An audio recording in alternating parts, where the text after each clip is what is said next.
Hi friends, welcome to my channel. ఈరోజుటి video చాలా ఇంట్రెస్టింగ్గా ఉందండి. వీడియోని ఎక్కడ స్కిప్ చేయకుండా ఎండ్ వరకు చూసేయండి. రాథోడ్ నిజం చెప్పగానే అమర్ మీద కోపంతో రగిలిపోతూ అక్కడికి వచ్చి కూర్చుంటుంది బాగి. అమర్ కోపంగా చూస్తున్న బాగిని చూస్తూ ఏమైంది అని అడుగుతుండగా, ఏం లేదు, ఇప్పుడే మీరంటే ఏంటో అర్థమైంది. మిమ్మల్ని తప్పుగా అర్థం చేసుకున్నందుకు చాలా బాధపడుతున్నాను. మీరేంటో ఇప్పుడే నిజంగా అర్థమైంది నాకు అని అంటుండగా, ఏంటి ఏదేదో మాట్లాడుతున్నావు అని అమర్ అనేస్తాడు. ఇక బాగి, ఇప్పుడే కదా నా కళ్ళు తెరుచుకుంది, ఇప్పుడే కదా మీ గురించి అన్ని నిజాలు తెలిసాయి. ఇలా కాకపోతే ఇంకా ఇలా మాట్లాడతాను, అయినా నన్ను చూడిదార్ ఎందుకు వేసుకోమన్నట్టు అని అంటుండగా, రన్నింగ్కి జంపింగ్కి కంఫర్ట్గా ఉంటుందని అని అమర్ అనగానే, నేనేమైనా ఒలింపిక్ గేమ్స్లో పాల్గొనడానికి వెళ్తున్నానా, అవన్నీ ప్రాక్టీస్ చేయడానికి అని బాగి అంటుండగా అమర్ సైలెంట్గా ఉండిపోతాడు. అమ్మో, నిజం తెలిస్తే జాగ్రత్తగా ఉంటుంది అనుకున్నాను, కానీ ఇలా రివర్స్ అవుతుంటేంటి మిస్సమ్మ అని ఆరు వాళ్ళని చూస్తూ అనుకుంటూ ఉంటుంది. ఇక రాథోడ్ కూడా టెన్షన్ పడుతూ ఉంటాడు.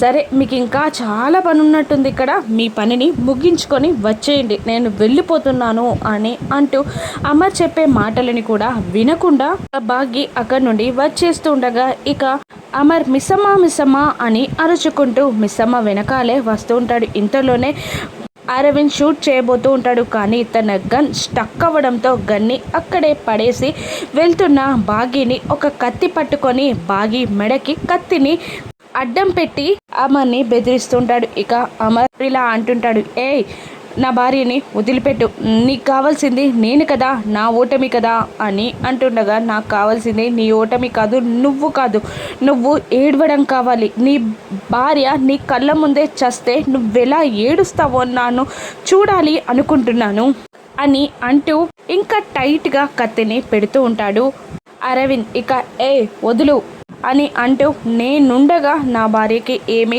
కానివ్వను అని అటు ఇటు చూస్తూ అరవింద్ ఆదమరిచి ఉన్న టైంలోనే తన కాలి దగ్గరున్న బకెట్ని అరవింద్ ముఖానికి ఇసిరేగానే ఆ బకెట్ కరెక్ట్గా వెళ్ళి అరవింద్ ముఖానికి తగులుతుంది. దాంతో అరవింద్ చేతిలో ఉన్న కత్తి కింద పడగానే బాగి పారిపోతుంది. ఆ బాగిని అమర్ తన వైపు లాక్కుంటాడు. ఇక ఇదంతా చూస్తున్న మను, దాన్ని చంపేసినా పోయేది, తర్వాత ఎంత ఖర్చైనా నేను బెయిల్ మీద నిన్ను విడిపించేదాన్ని కదా అని మను మనసులో అనుకుంటూ ఉంటుంది. కత్తి తీసుకొని దాన్ని చంపు అని మను అంటూ ఉంటుంది. ఇక బాగిని తన చేతిలో పట్టుకొని అమర్ ఆ అరవింద్ని కొడుతూ ఉంటాడు. ఇక ఇంకొక వ్యక్తి కూడా అరవింద్కి సపోర్ట్ వచ్చి అమర్ని కొడుతూ ఉండగా, రాథోడ్ అక్కడే ఉండి ఆ ఇంకో వ్యక్తిని చితక బాదుతూ ఉంటాడు. ఇంతలో అరవింద్ రాథోడ్ని అడ్డం పెట్టుకొని రాథోడ్ గెటప్ని పీకేసి రాథోడ్ పీక మీద కత్తి పెట్టి అరవింద్ అక్కడి నుండి పారిపోతాడు. ఇక అమర్ ఏం చేయలేకపోతాడు. ఇక అమర్ రాథోడ్ని తిడుతూ ఉంటాడు, నువ్వెందుకు వచ్చావు ఇక్కడికి అని అడుగుతుండగా, మీరు రిస్కీ ఆపరేషన్ మీద మిస్సమ్మని తీసుకొచ్చారు కదా, మిస్సమ్మని జాగ్రత్తగా ఉండమని విషయం ఏందో చెప్దామని వచ్చాను అని అంటుండగా, నువ్వు రావద్దని చెప్పాను కదా అని అమర్ తిడుతూ ఉంటాడు. ఇక రాథోడ్ మిస్సమ్మ ఇద్దరు సైలెంట్ అయిపోతారు. ఇక అందరూ కలిసి ఇంటికి బయలుదేరుతారు. బాగి ఇక సోఫా ముందున్న టేబుల్ పై కూర్చొని తన తలపై చున్నూని తుండుగుడ్డలాగా వేసుకొని ఏడుస్తున్నట్టు యాక్టింగ్ చేస్తూ ఉండగా, మిస్సమ్మ పరిస్థితిని ఊహించుకుంటూ మను, అంజు ఇద్దరు నవ్వుకుంటూ ఉంటారు. మిగతా పిల్లలు ముగ్గురు, పెద్దవాళ్ళు మాత్రం పాపం మిస్సమ్మ ఎంత ప్రమాదం నుండి బయటపడింది అని అనుకుంటూ ఉండగా, అంజు మాత్రం ముసిముసిగా నవ్వుకుంటూ ఉంటుంది. ఎవరో నవ్వుతున్న సౌండ్ వినబడుతుండగా అది చూసి ఆరు, అమ్మో, నిజంగానే అంజుని నెత్తి మీదకి ఎక్కించుకున్నాను, అందరూ చెప్పారు కోతిలాగా తయారవుతుంది అని, కానీ నేనే వినలేదు.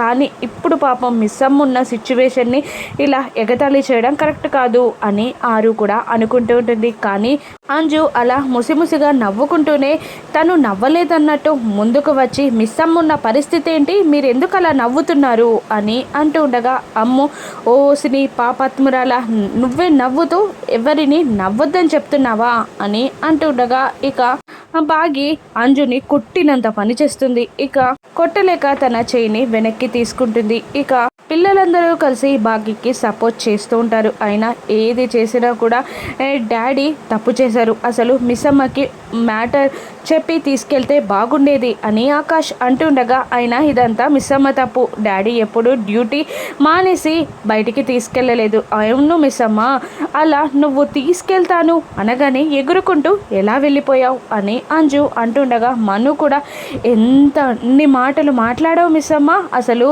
అమర్ బయటికి తీసుకెళ్తాను అనగానే భూమి మీద కాలాగిందా నీకు?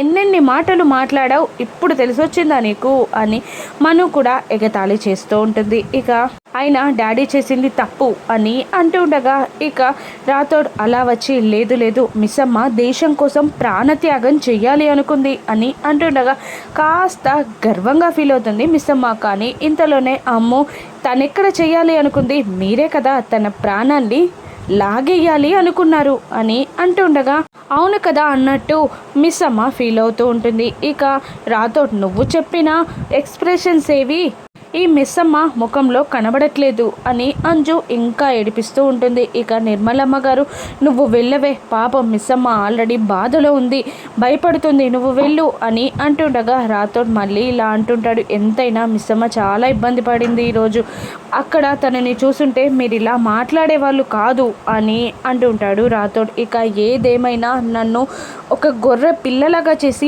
బలివ్వడానికి తీసుకెళ్ళినట్టు తీసుకెళ్ళాడు, నేనే తేల్చుకుంటా అని అంటూ బాగి పైకి వెళ్తుంది. అప్పుడే అమర్ స్నానం చేసి తడి కాళ్ళతో నడుచుకుంటూ రూమ్లోకి వస్తూ ఉండగా అది చూడక బాగి ఆ వాటర్ పై కాలు వేసి జారి పడబోతుండగా ఇక అమర్ తన టవల్ని విసిరేస్తాడు. ఇక బాగి ఆ టవల్ చివరన పట్టుకొని పడిపోకుండా బ్యాలెన్స్డ్గా నిలబడుతుంది. ఇక అమర్ని చూస్తూ ఉంటుంది బాగి. ఇక అమర్ ఒక్కసారిగా ఆ టవల్ని తన వైపు లాక్కోగానే అమర్ బాగి ఇద్దరు కలిసి బెడ్ పైన పడిపోతారు. అమర్ కింద, అమర్ పైన బాగి పడిపోతారు. ఇక ఒకరినొకరు అలా చూస్తూ ఉండిపోతారు. ఇక బాగి ఏం గొడవ చేస్తుందో అని ఆరు కూడా డోర్ దగ్గరికి వచ్చి ఆ సీన్ని చూసి కళ్ళు మూసుకుంటుంది. అమ్మా, నా టైమే బాగాలేదు అనుకుంటే టైమింగ్ కూడా బాగాలేదా, నన్ను ఎందుకు ఇంతలా చిత్రహింసలు పెడుతున్నావు దేవుడా అని ఆరు మనసులో అనుకుంటూ ఉంటుంది. వాళ్ళిద్దరూ అలా